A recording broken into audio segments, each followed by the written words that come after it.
Yo, it's your boy the Android Doctor back again with another video. So I'm here with my brand new Huawei watch GT Runner.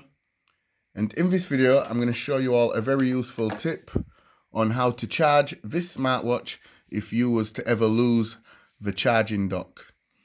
This is also very useful if you're away from home and you do not have the charging dock with you.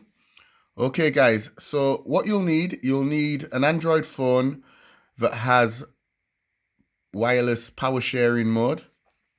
So I have the Samsung Galaxy Note 10 here, and simply just go into the settings and scroll down to where it says battery and device care, then select battery, and then scroll down to where it says wireless power sharing and simply just turn it on. And it now says ready to charge. Put the center of the phone back to back with another device. If you have trouble connecting or charging is slow, remove any cover from each device. Using this feature may affect call reception or data services depending on your network environment. Works with most QI compatible devices. Different devices may charge at different speeds. Okay, so I'm just gonna put my Samsung Galaxy Note 10 on its face, and then simply just place the watch on the back of the phone.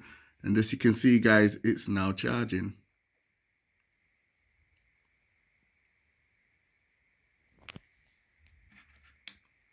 And if you have any problems with it starting to charge, just adjust the position of the watch until it starts to charge. And it's that simple, guys. Nice, very useful tip there. Saves you having to buy a new charger. Anyway, hope this video helped you out, guys. Be sure to give the video a thumbs up. It's your boy, the Android Doctor. See you in the next one. I'm out. Deuces.